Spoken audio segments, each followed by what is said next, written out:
Calling all parents of kids 3 to 12, we have the best kids app to share with you. Pinna. It's screen-free audio entertainment just for kids. They've got tons of podcasts and audiobooks, including some well-known stories and so many originals not available anywhere else. The age-appropriate content allows you to feel good about what your kids are listening to, plus they will be hooked within minutes and begging to listen again and again. This is good for you because it means quiet playtime, easier car rides. It's made my life as a parent not only easier, but when I listen with them, more enriched. Whether you're listening as a family or your kids are listening on their own, they are sure to enjoy the wide-ranging variety of stories Pinna has to offer. Right now, our listeners can get 1 year of Pinna at $19.99 for a full access annual subscription, a savings of over $50. Just head to pinna.fm/promo to sign up and use code MOMANDDAD at checkout. That's PINNA.FM/promo. This episode is brought to you by Best Buy. Whether you're searching for exciting gifts or trying to snag the hottest holiday deals, Best Buy is here to help. From air fryers for the aspiring foodies in your life to smartwatches your fitness friends will love, Best Buy is your gifting destination for everyone on your list. And Best Buy makes it easy to give your gifts how and when you need them, with free next-day delivery on thousands of items, as well as same-day delivery and in-store pickup options. Shop great deals on gifts now at Best Buy. This episode contains explicit language. Welcome to Mom and Dad Are Fighting, Slate's parenting podcast for Thursday, December 8th, the holiday food edition. I'm Jamilah Lemieux, a writer, contributor to Slate's Care and Feeding parenting column, and mom to Naima, who's 9.5, and we live in LA. I'm Zach Rosen. I make the Best Advice Show podcast, and I am the dad to Noah, who's 5, and Ami, who's 2. We live in Detroit. I'm Elizabeth Newcamp. I write the homeschool and family travel blog, Dutch Goose. I'm the mom of 3 littles, Henry, who's 10, Oliver, who's 8, and Teddy, who's 6. We live in Colorado Springs, Colorado. Today on the show, we're going to talk about how to navigate feeding your kids around the holidays.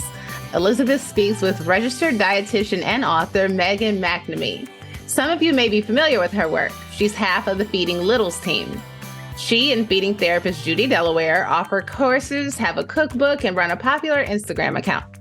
So Megan is here and she's going to offer some advice to help you and your family get through the holidays.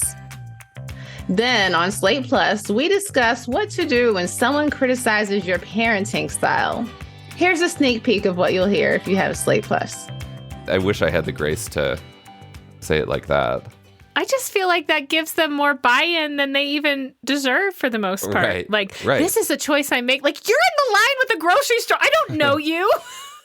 If you've been enjoying our show but would really like to listen uninterrupted by pesky ads, the best way to do that is to sign up for Slate Plus. You'll never have to listen to another ad from our show or any of your other Slate babes again. Also, you can now gift Slate Plus to friends or family. What's better than gifting yourself or a loved one some entertainment and community and news? You can sign up for Slate Plus now at slate.com/momanddadplus. All right, we're going to catch up on our week in parenting, but not before a quick break. We'll see you here in a second. Mom and Dad Are Fighting is brought to you by Progressive. What's one thing you'd purchase with a little extra savings? A weighted blanket? Smart speaker? That new self-care trend you keep hearing about? Well, Progressive wants to make sure you're getting what you want by helping you save money on car insurance. Drivers who save by switching to Progressive save over $700 on average, and customers can qualify for an average of 6 discounts when they sign up. Discounts like having multiple vehicles on your policy. Progressive offers outstanding coverage and award-winning claim service. Day or night, they have customer support 24/7, 365 days a year. When you need them most, they're at their best. A little off your rate each month goes a long way. Get a quote today at Progressive.com and see why 4 out of 5 new auto customers recommend Progressive. Progressive Casualty Insurance Company and Affiliates. National annual average insurance savings by new customers surveyed who saved with Progressive between June 2020 and May 2021. Potential savings will vary. Discounts vary and are not available in all states and situations. Need help finding holiday gifts kids will actually like? KiwiCo is here to help you give more than just gifts. KiwiCo is genuinely awesome. My daughter and I just finished up a project that we are both very proud of having completed. We did the astronaut starter kit, where we blasted off into STEM learning with this really cool thing where we built and launched a pair of model orbiter spaceships using the power of pumps. We painted a set of model planets, and then we constructed a miniature solar system that really spins. This is something that I never did growing up. I was overwhelmed by STEM in general, and even going into this project, I was like, how am I going to figure this out? But it all comes in a box with really clear instructions. We had such a good time doing this. I'm so excited for our next project, and my daughter is as well. Give awesome this holiday with KiwiCo. Get your first month free on any crate line at kiwico.com/momanddad. That's your first month free at kiwico.com/momanddad. All right, let's get this thing started. Zach, do you have a triumph or a fail for us today? It's a fail. We noticed a couple of weeks ago, Noah was like holding her ear intermittently and complaining about some ear pain. We thought maybe it was like an earwax buildup. Just hoped that it would go away. It didn't go away. We took her to Shira's clinic. Shira's a physician, and one of her colleagues looked with an otoscope, didn't see anything troubling. So we were just like, all right, maybe it's just earwax again. I don't know. But like the pain wasn't so bad that it was like she was still going to school. It was just kind of sporadic. And then this weekend we went to our friend's birthday party, which was at an indoor pool. The party was on Saturday, and then like starting Monday morning, the pain seemed to be getting much worse. It got to the point where like I picked Noah up from school yesterday afternoon, and I walked up to the gate and I just like saw her. It was almost as if like her shoulder was glued to her left ear. Like she was just clearly just like covering the ear, and I felt so bad. I'm like, oh my God, how did I send her to school with this ear pain? We got a doctor's appointment for like 4 days from now because the pediatrician was really busy. But once I saw her standing like that poor thing, I was like, no, we need to take her in now. And fortunately, there's a clinic that's actually open Monday afternoons in our area, because taking her to the ER, like we just thought like, man, we're going to be waiting. Like pediatric ERs right now are especially crowded. This doesn't seem to be an emergency, but we took her to this clinic. Yesterday evening, Shira took her, and it turns out that what it probably is otitis externa, which is also known as swimmer's ear, which is just like an inflammation, painful infection of the outer ear. And like starting yesterday and into today, the pain for her has just been excruciating. She's just been like writhing, and it's been the saddest thing to see, compounded by Shira needed to call like 10 pharmacies to get the antibiotic and the steroid, which like so few of them had, which scared the shit out of me. Finally, we got her the medicine, but it wasn't for like 24 plus hours after she started to really feel the serious pain. So just this feeling of helplessness, of just like, we've been giving her Tylenol and Motrin in the interim, but just like not being able to do anything for her as she's just like seriously screaming in pain, not persistently, but for like, 5 and 10 minute bursts, having a hard time sleeping. We just have felt so bad for her. We finally got the eardrops in her like a couple hours ago. She's home right now. She stayed home from school. Shira's here too, so I haven't heard any screams since we started recording, thank goodness. But I think it might take like a couple days for the drops to really start taking effect. But man, just the feeling of helplessness when there's not much you can do for your kid is one of the most heartbreaking things I can feel. And this is such like a micro example of it, but my heart goes out to all the parents who have like seriously chronically sick kids who just have to like sit there and hold their kids in pain when there isn't something in the short term they can do for them. This was just like an example of just that terrible feeling. So I hope she's going to be doing better in the next couple days, but swimmer's ear, man, it's no joke. There's something about the ear, I think, because it's like connected to so much that it just is really painful. Yeah, really, it's so close to that brain. I do, not to make light of your poor daughter's situation. Make but light. I do feel better knowing that you're married to a doctor and you still How do you think I didn't get feel, the Elizabeth? diagnosis right. Oh, yes, I see what you're saying. Yeah.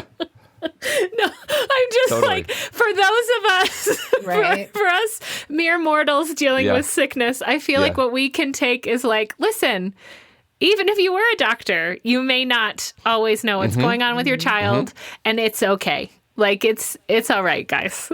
Totally. We are fallible. We fail. Yeah. So Yeah.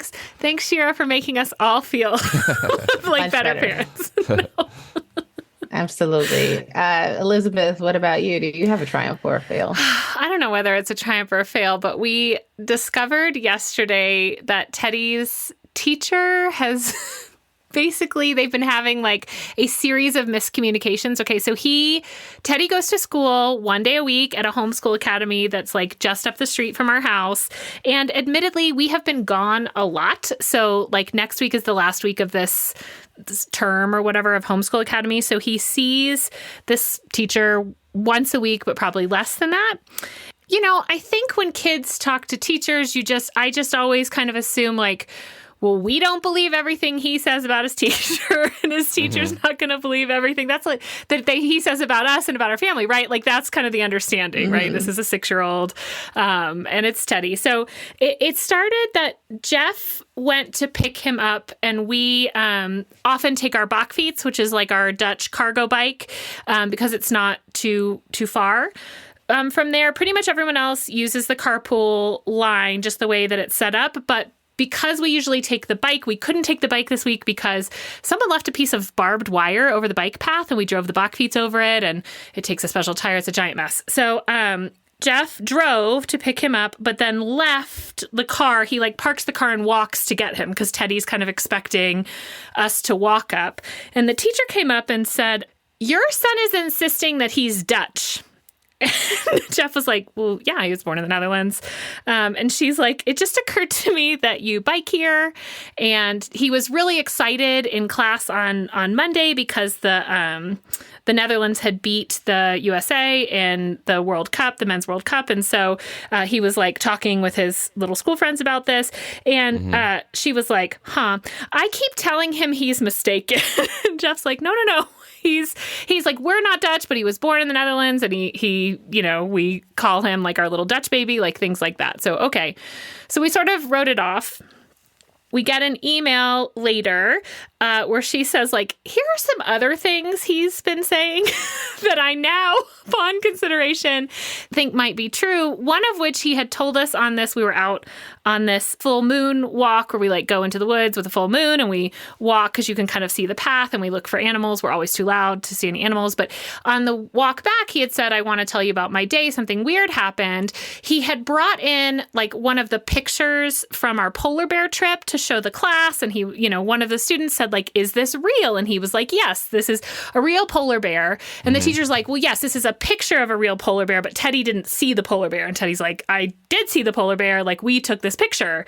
And, you know, she was like, oh, yeah, you printed the picture from the internet. And he's like, no, I saw the I took polar this bear. picture.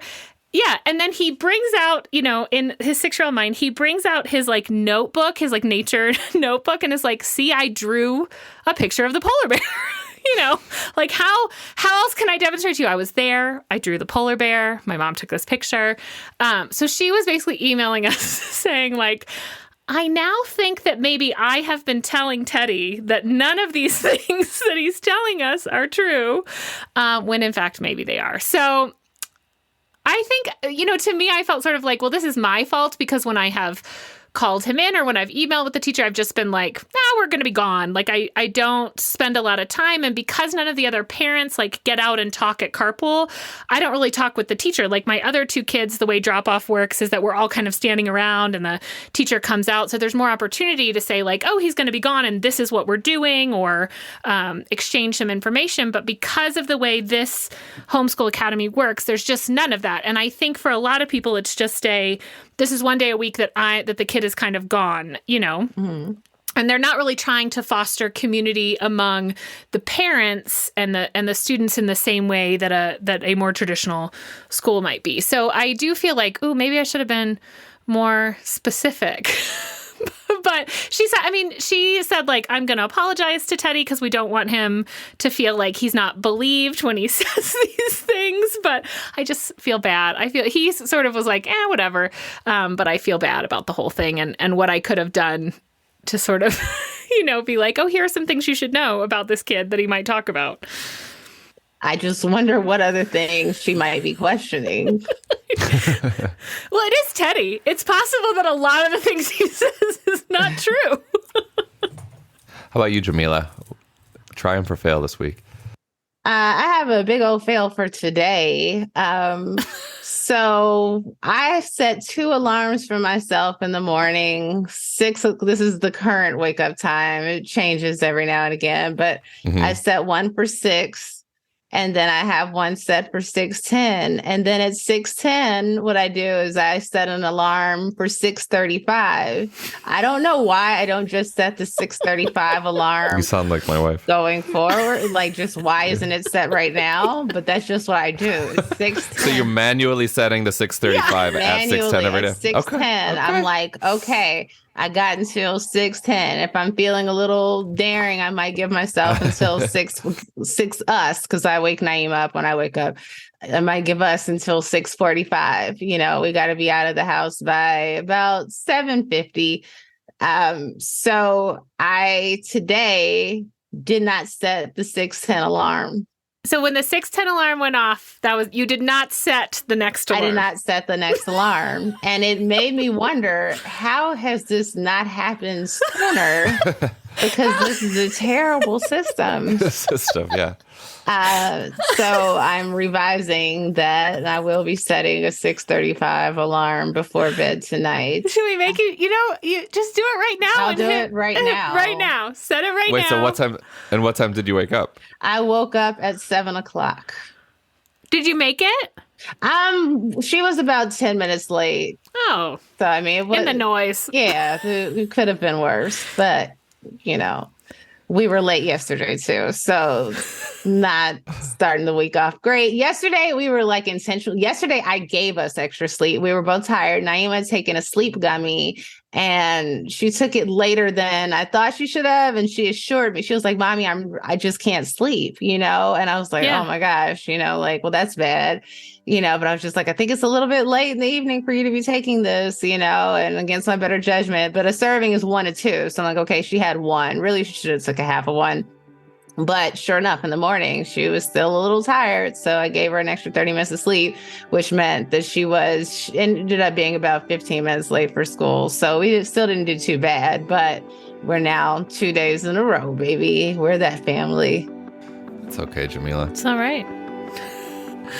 All right. Well, on that note, let's take another quick break. And when we come back, we will dive right into our interview.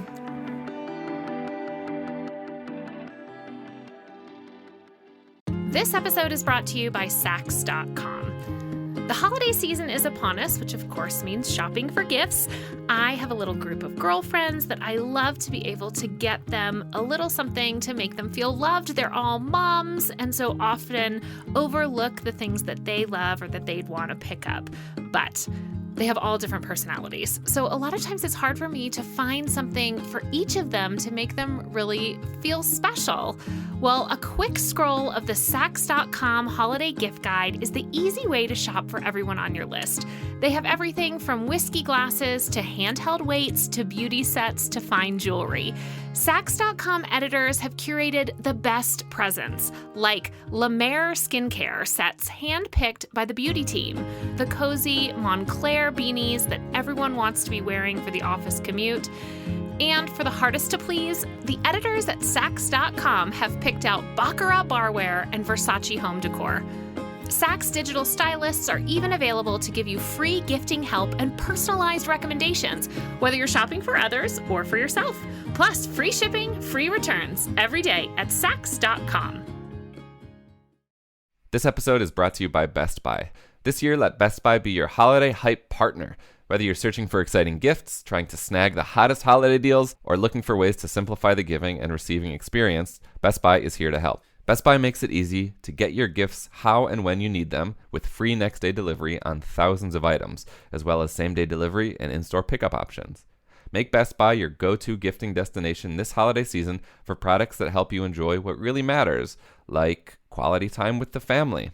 We have been watching kids' movies together. Now both of my kids are old enough to sit through a whole movie, and we have a TV that sometimes works. So I think it actually might be time to invest in a proper TV so we can watch stuff together in bed, get real cozy before bedtime. It's been like so nice to sit with my family and appreciate culture with them. It's been so nice just to have the four of us together watching movies. It's like my favorite thing to do.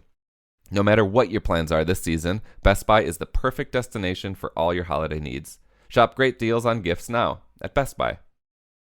Myrtle Beach, South Carolina is the beach. It's also the perfect place to enjoy the holidays. Here, you get all the holiday cheer you can handle, plus 60 miles of beaches and endless fun. Sometimes you need a holiday from the standard holiday celebration. Maybe you want to escape the cold, or maybe you want to start a new tradition. There are themed shows all over the Grand Strand at storied venues like the Carolina Opry and the Alabama Theater. Winter Wonderland at the beach features massive light displays and a brand new family fun zone. Holiday cheer is everywhere you look, like at Brook Green Gardens' Night of a Thousand Candles, where more than 2,500 candles and twinkling lights take over Grand Botanical Gardens. There aren't many places where you can celebrate the holidays or ring in the new year with an ocean view. This time of year is great for horseback riding along the shoreline, fishing from chartered boats or in the intracoastal waterways, and golfing at any of the 80-plus award-winning courses. Take a holiday from the average holiday season at the beach. Plan your getaway to Myrtle Beach, South Carolina at visitmyrtlebeach.com. All right, we are back. Elizabeth, tell us, why did you want to speak with Megan? Okay, well, one of the many perks of this job is that when you're having a problem, you can go out and find an expert and make them talk to you about the thing and claim that you're doing it for everyone else. Mm-hmm. So here we are, where this period between basically Halloween and New Year's to me feels like a burden of food, right? Like one, I'm consumed by trying to make sure that my kids are fed, that we are doing a good job, but that we're also enjoying like all these holiday traditions. And then we introduce family members and friends and all of these other people who have different thoughts on food. And I wanted to kind of mentally prepare myself with how to deal with holiday food and kids. Just like, what mentality do I need to be in going forward as we have these meals and we encounter sweets everywhere, to have a really healthy, positive relationship with both my kids and food. Cool. I need this interview just as much as you do, so thanks for doing it. Absolutely. Well, I hope you enjoy, and here's our conversation. Megan, I'm so excited to have you on the show. Would you mind telling listeners who you are and what you do? Sure. Well, my name is Megan McNamee. I am a registered dietitian nutritionist, and I specialize in pediatrics, in maternal child health, and eating disorder prevention. And I'm co-owner of Feeding Littles. We're so excited to have you on the show because I just feel like we source questions from listeners, and probably sleep and feeding are the two we get the most questions about, kind of regardless of the age. Why is feeding kids so hard?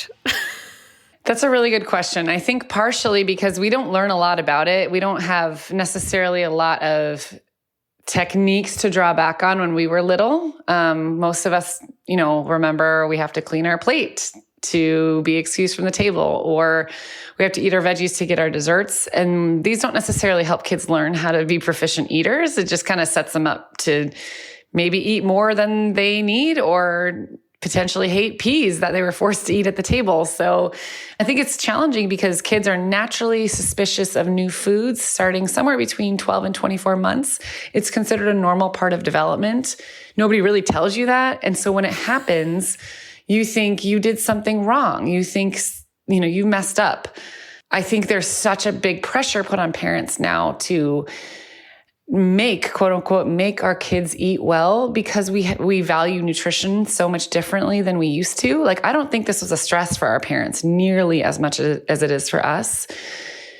A lot of you listening might have parents that really value nutrition and were really encouraging of you trying new things and stuff. But my mom does not remember this level of stress around it that a lot of our clients experience. I find now there's stress and like so much stigma attached to it. And I feel like anytime I'm forced to have a conversation with my children about nutrition, that I'm just doing it wrong. The intent is what matters. None of us are going to be perfect with this.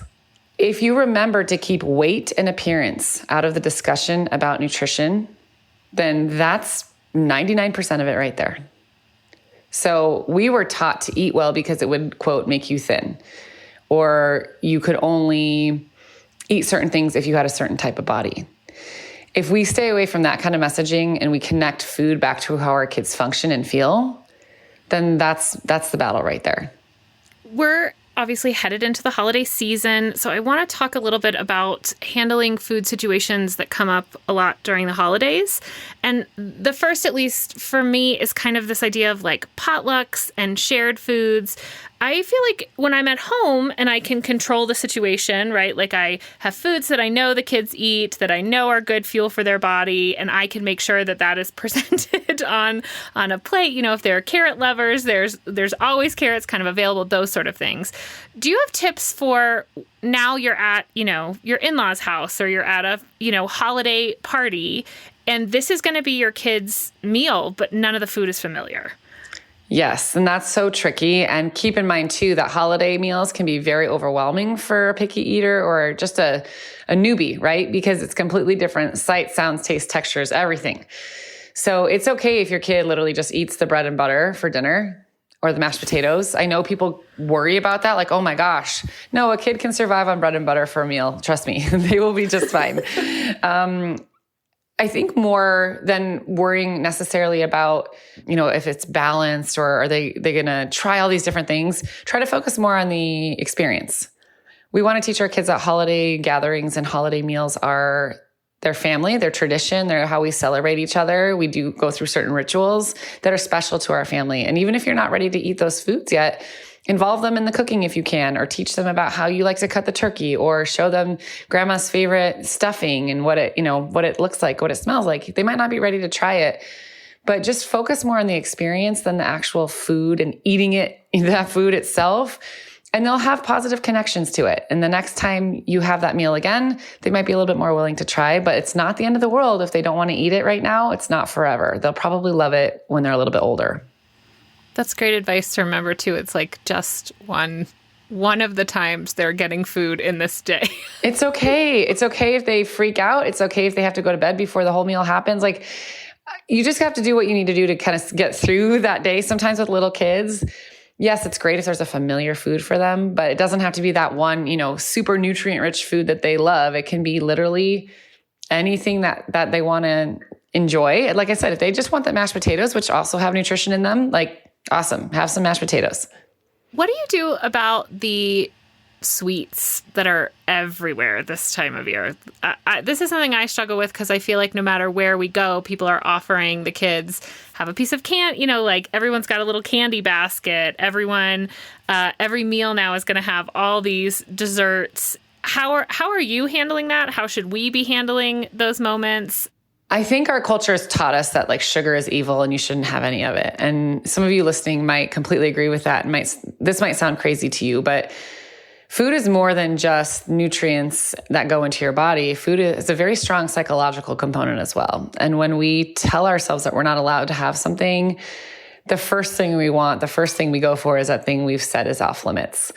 So there's some structure around this. It's not like, hey, let's just give them candy all day, every day, because they won't function well that way. They won't feel good well that way. And that's not a normal way to live. You don't probably eat candy all day either. You know that you need fuel and energy to go about your tasks. So what we recommend is, you get to still decide when to serve that food. So you don't have to serve it with every meal if you don't want to. Now, if you're going somewhere though, and it is served, just try not to make a big deal out of it. Don't make it a fight. Don't make it something that you bargain over, that you bribe them over, because what you actually inadvertently do is you elevate that food to something really special. If you say, well, you have to eat all of your food to get this candy, then all the other food is, and the candy is very special, right? You're also kind of teaching them to ignore their internal cues of fullness when you do that. If they're not hungry for every single bite on their plate, yet they know they have to eat it to get something they really want, now they're going to start ignoring that. They're going to ignore what their body's telling them. So instead, make it neutral. Say you go to grandma's house and there's cookies. You can even serve a cookie with their meal. It sounds counterintuitive, but it actually helps alleviate some of that special quality of that food and makes everything kind of on the same playing field. They're going to eat the cookie anyway. Why does it matter if they eat it at the beginning, middle, or end? And you might be surprised. Oftentimes kids they'll eat it a few bites and then they'll go on and eat other things on their plate. It's just not nearly as special when we don't elevate it so much. But in efforts to reduce sugar in our kids' lives, what sometimes we end up doing is making it something they sneak or hoard or binge because they see it as so off limits. So including sugar in your kid's diet in a neutral way, just serving it when you decide to serve it and don't serve it when you decide not to, actually helps them learn how to manage and be around sugar because they're not going to be under our roofs forever. And my kids are older now. They're 9 and 7. They're not old yet, thank goodness, because I feel like they were just babies a second ago. But they're on their own for a lot of food decisions now. I care as much about my kids' relationship to food as I care about what they eat. Do you have any tips for mealtime attention, focusing on the meal? Again, something that may be easy to control at your house when you're plating things or putting them on the table, or you have your typical culture of how you're going to eat a meal as a family or whatever that looks like. It seems like now we get into the season where that changes, and sometimes having, the meals are a little bit longer. Do you expect the kids to sit the whole time? Do you expect them to try everything on their plate? Like, what kind of little rules or thoughts can we have? Or is it like, it's holiday, whatever? That's a great question. And I think it really depends on the culture of your family. Realize first and foremost that most toddlers, if you have a really young kid, they can only handle sitting in the high chair for 5, maybe 10 minutes. And that's not because they're unruly or bad or anything wrong with them. That's just how they're naturally hardwired because they're designed to want to move. So the clock starts when you put them in the chair. The more opportunity they have to kind of get the wiggles out right before you put them in the chair, and then having the meal ready right when you eat, the better. So I know it's kind of annoying because you want to contain them, but you can literally have them do a little job for you. Bring napkins over to the table. Maybe they bring the ketchup over or whatever sauce you're using, as long as they can't break it and hurt themselves. That gives them a job. It gets them interested in the meal and then allows you to kind of get everything finalized before you sit them down to eat. Because that's when, you're going to have the best attention for the next 5 to 10 minutes max. If you're at somebody else's house, it can be hard because their rules might be different than yours. And that's okay. And it's okay for kids to learn, like, hey, we do this differently somewhere else. We still recommend not forcing kids to eat. Even if you're at grandma's house, obviously we consider it polite to try all the foods on our plate. A 2-year-old doesn't get that. And we don't want them to try or be forced to eat something that they're just not ready for. It can be tricky with other people that don't get this. And you can say things like, we're not forcing him to eat. We're putting it on his plate. We'll see if he eats it or not, but he gets to choose what goes in his body. Or, if you have a really aggressive, uncle or someone that's making them eat, you can just say, it's okay. It's okay. I only expect them just to sit here for a little bit. They don't have to eat everything on their plate. They're not ready for that. We're working on it. It's okay. Sometimes people just don't know any different. And that's what they did with their kids. And they just kind of think that that's what you want done too. But put yourself in your kids' shoes. It's a completely different environment. They might not have a lot of familiarity with these people. The food tastes and looks absolutely differently than it always has. It's kind of scary and overwhelming. And it's okay if they're not into it right now. I have 3 kids and one of them is in food therapy. Some of the things you're saying ring really true to me because he's been really encouraged to just we have been encouraged to allow our middle child to just play with the food, just tolerance of it on his plate are things that we have been working on, and having, other people that are over to dinner that are like, why is he making a face out of his food? And it's like, well, that's where he's having it on his plate, having to explain, these are things that we just are doing differently to nurture that relationship with food, even when people think it's weird. And even if you're not in feeding therapy, that is one of the things we teach in our course. We literally talk about how there's multiple steps to eating. And the first is actually allowing the food to stay on your plate. And that's a big win for people who have really picky eaters who wouldn't even go near something, wouldn't even want it near them. If they allow it to stay there, that's one step closer to actually eating it potentially one day. And we were taught it's not polite to play with your food, don't mess with your food. But actually, kids learn about their world through play and touch and experience. So when they get a chance to play with their food and explore it with their hands, even if they don't eat it just yet, that's yet another step along the path to learning how to eat it one day. If your kid's willing to play with it, they might put it in their mouth. Maybe they'll spit it out again, but at least they're getting there. So you can remind, your family members at the table, hey, we're working on it. And you can blame it on us. You can blame it on, Judy and Megan. Feeding Littles just say that this is good and we're on a path right now. It's okay if he just plays with his peas and he doesn't have to eat it. How do you know where that line is between I need extra help and this is normal? I think that a parent's gut instinct is probably the most important, the most powerful out of everything.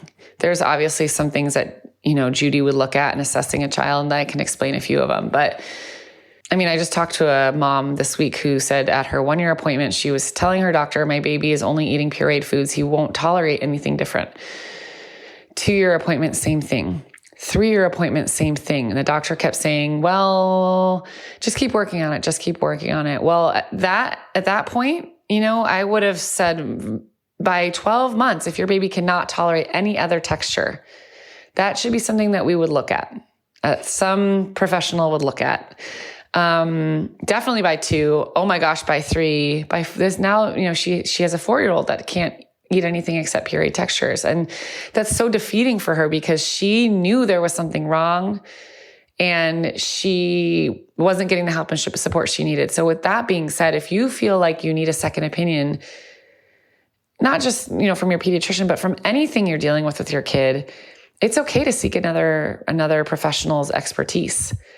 If you are in feeding therapy and it's not sitting with you well, it's okay to try somebody else. But I think that it's extremely powerful for a parent to trust their own instincts here because they know their kid better than anyone else. If your child eats less than 20 total foods, and I use this example that Judy always says, Cheerios would be one food, Honey Nut Cheerios would be a second food. So people will say, oh my gosh, they don't eat that many foods. And then they think about it and they go, okay, well, they would eat white bread. They would eat wheat bread. They would eat bagels. They would eat, you know what I mean? They can come up with at least 20 foods. If they're under 20 foods, that in and of itself right there is a sign that you might want to start asking for extra help. If they seem extremely intolerant of certain textures, if they struggle to touch something with their hands or put a certain texture in their mouth, that's another indicator we might want to get some extra help. If they've had any oral motor issues, chewing problems, swallowing issues, maybe they were born prematurely and they had early feeding issues early on that just don't seem to be getting that much better, it's okay to ask for help. And Judy always uses the analogy, if you break an ankle and you were struggling to walk again, you would go to physical therapy. It's okay to ask for help if you feel like things are not working. And if they're trending in a direction that just where they keep getting more and more selective, if mealtime becomes this major stress for you, it's absolutely something to talk to somebody about. Megan, that's such good advice. And it goes so well with sort of the theme, I think, even just of our show that we're always saying, it's not your fault. You didn't cause this. If you think something's wrong, reach out, get more help, get more people on your team. And Feeding Littles is actually a wonderful place to start if any of this has sounded like, oh, this is a struggle. So we're going to link in the show notes to your website.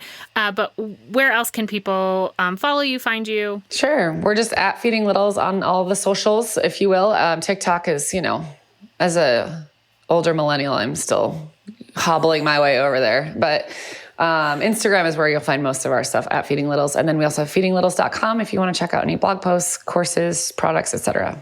I highly recommend it. It definitely is one of the things that helped us towards moving towards finding that food therapy was the right option for our middle child. So Megan, thank you so much for joining us. It's been such a pleasure. Awesome. Thank you so much. And that's it for our show. Don't forget to join us on Monday. We have a very special visitor. Our former friend, Dan Coyce, is joining the show. He's always our friend, but former host Dan Coyce will be joining us on Monday. And while you're at it, please subscribe to the show wherever you get your podcasts so that you never miss an episode. This episode of Mom and Dad Are Fighting is produced by Rosemary Belson and Kristie Taiwo-Makanjuola. For Zach Rosen and Elizabeth Newcamp, I'm Jamilah Lemieux. Thank you for listening.